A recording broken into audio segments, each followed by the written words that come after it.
क्या breast cancer अपने आप में सिर्फ एक ही बीमारी को कहते हैं? क्या ब्रेस्ट कैंसर के ट्रीटमेंट में ये ज़रूरी है जानना कि हमारा ब्रेस्ट कैंसर किस टाइप का है?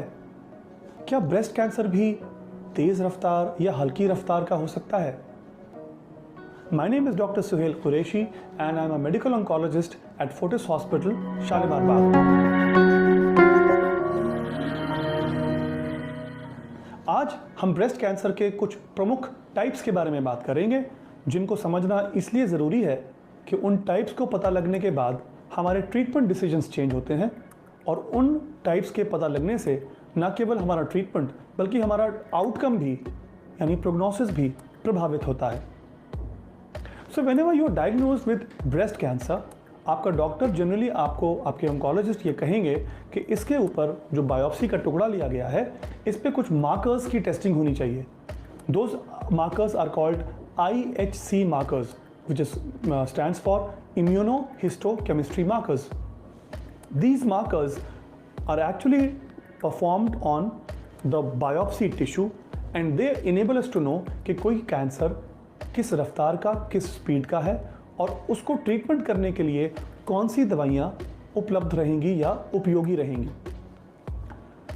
आमतौर पर 3 मार्कर्स किसी भी ब्रेस्ट कैंसर के लिए ज़रूरी होते हैं ये जानने के लिए कि वो कैंसर किस टाइप का है और उसका ट्रीटमेंट कैसे होगा।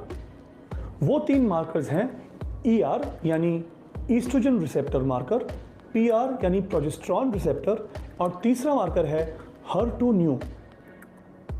एक चौथा मार्कर भी कई बार हम उसमें कराने के लिए बोलते हैं, जिसे कहते हैं Ki-67, और ये चारों मार्कर्स मिलकर हमें ये बताते हैं कि हमारा ब्रेस्ट कैंसर कितनी स्पीड का है, कितना एग्रेसिव है और उसका ट्रीटमेंट किन दवाइयों से करना उपयोगी रहेगा। जैसे कि हम लोग जानते हैं कि फीमेल्स में ओवरी सेक्सुअल हार्मोन्स यानी एस्ट्रोजन एंड प्रोजेस्टेरॉन प्रोड्यूस करती है। ये हार्मोन्स बहुत सारे सेक्सुअल कैरेक्टरिस्टिक्स के लिए जिम्मेदार होते हैं। हमारे ब्रेस्ट कैंसर के ट्यूमर्स में भी कुछ ट्यूमर्स ऐसे होते हैं जो कि हार्मोन पे डिपेंडेंट होते हैं, विच मीन्स कि ये वो ट्यूमर्स हैं जो अपनी ग्रोथ के लिए ओवरी से प्रोड्यूस होने वाले इन हार्मोन्स के ऊपर निर्भर हैं, डिपेंडेंट हैं। एंड दैट मीन्स कि अगर हम ओवरी से निकलने वाले उन हार्मोन्स की सप्लाई को एंटी हार्मोन टैबलेट से रोक दें तो इन कैंसर्स का ट्रीटमेंट संभव है। एंड इसलिए ये जानना ज़रूरी है कि आपके ब्रेस्ट कैंसर के ऊपर ER और PR यानी oestrogen receptor and progesterone receptor की तादाद या बहुतायत है या नहीं। ये टेस्टिंग IHC मार्कर्स के द्वारा की जाती है।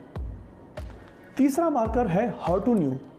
HER2/neu एक प्रोटीन है जो कि कैंसर सेल्स को एक तेज़ रफ्तार देने में मदद करती है और एक्टिवली और रैपिडली डिवाइड करने में हेल्प करती है। HER2/neu के पॉजिटिव होने पर हमारा कैंसर एक तेज़ रफ्तार का कैंसर बन जाता है। बट अच्छी बात यह है कि हमारे पास अब एंटी HER2/neu दवाइयाँ उपलब्ध हैं जो कि स्पेसिफिकली उन पेशेंट्स को दी जा सकती हैं जिनके ट्यूमर के ऊपर HER2/neu नाम का मार्कर पॉजिटिव पाया जाता है। तो ER, PR और HER2/neu के मार्कर्स के आधार पर हम अपने ब्रेस्ट कैंसर्स को अलग अलग प्रकार में डिवाइड कर सकते हैं। सबसे पहला जो कि ER, PR पॉजिटिव हो और HER2/neu नेगेटिव हो, इन ट्यूमर्स को हार्मोन पॉजिटिव ट्यूमर्स या हार्मोन रिसेप्टर पॉजिटिव ट्यूमर्स कहा जाता है, क्योंकि इसके अंदर ER और PR हार्मोन के रिसेप्टर्स पॉजिटिव हैं और HER2/neu नेगेटिव है। दूसरा ट्यूमर वो होता है जिसके अंदर ER, PR नेगेटिव हो लेकिन HER2/neu पॉजिटिव हो। ऐसे पेशेंट्स में हार्मोन रिसेप्टर नेगेटिव पर HER2/neu पॉजिटिव ट्यूमर को एंटी HER2/neu दवाइयों से ट्रीट करना संभव है। तीसरा ट्यूमर वो जिसके अंदर ER, PR और HER2/neu तीनों ही पॉजिटिव हैं। ऐसे पेशेंट्स में HER2/neu का पॉजिटिव होना ज़्यादा इंपॉर्टेंट है, बिकॉज HER2/neu ऐसी सिचुएशन में आपकी ट्यूमर का ड्राइवर है।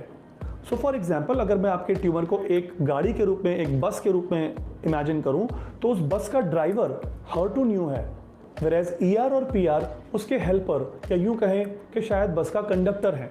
तो अगर मुझे उस गाड़ी को रोकना है तो मुझे ड्राइवर को रोकना ज़रूरी है, क्योंकि उस ट्यूमर को ड्राइव कर रहा है HER2/neu और ER/PR केवल उसकी मदद कर रहे हैं। और चौथा टाइप होता है जिसके अंदर ये तीनों ही मार्कर्स ER/PR और HER2/neu नेगेटिव होते हैं, जिसको हम ट्रिपल नेगेटिव ब्रेस्ट कैंसर के नाम से भी जानते हैं। ट्रिपल नेगेटिव ब्रेस्ट कैंसर भी एग्रेसिव टाइप का ट्यूमर होता है, क्योंकि इसमें हमें पता ही नहीं कि हमारा ट्यूमर को ड्राइव कौन कर रहा है। ER/PR और HER2/neu तीनों ही नेगेटिव अगर पाए जाएं तो हमारे पास ना ही ऑप्शन हार्मोनल थेरेपी का बचता है और ना ही टारगेटेड थेरेपी का बचता है, और ऐसे पेशेंट्स में कीमोथेरेपी से ही इलाज संभव है। ये समझना इसलिए भी ज़रूरी है कि हमारे आउटकम्स भी अलग अलग कैंसर्स में अलग अलग होते हैं।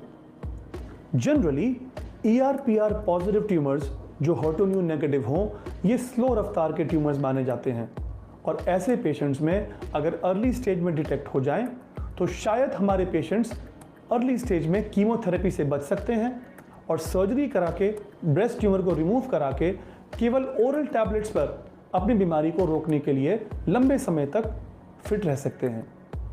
अगर हमारे ER/PR positive tumours late stages यानी एडवांस्ड स्टेजेस में भी डिटेक्ट हों, तब भी ऐसे पेशेंट्स के पास एक ऑप्शन होता है कि हम कीमोथेरेपी से बच सकें एंड ओरल हार्मोनल टैबलेट से इलाज संभव हो, जो कि लंबे समय तक बीमारी को रोकने में मददगार होता है।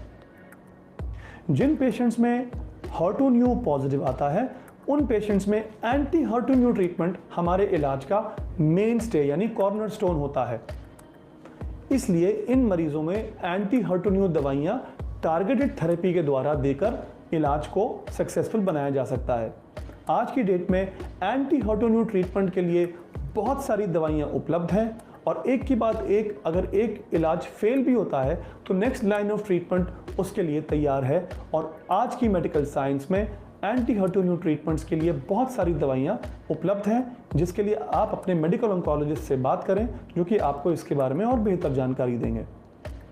ट्रिपल नेगेटिव यानी इसमें ER/PR और HER2/neu तीनों ही नेगेटिव होते हैं, उसमें हमारे पास पता ही नहीं कि हमारा ट्यूमर को ड्राइव कौन कर रहा है, और इसलिए ऐसे पेशेंट्स में कीमोथेरेपी हमारे इलाज का मेन स्टे होता है।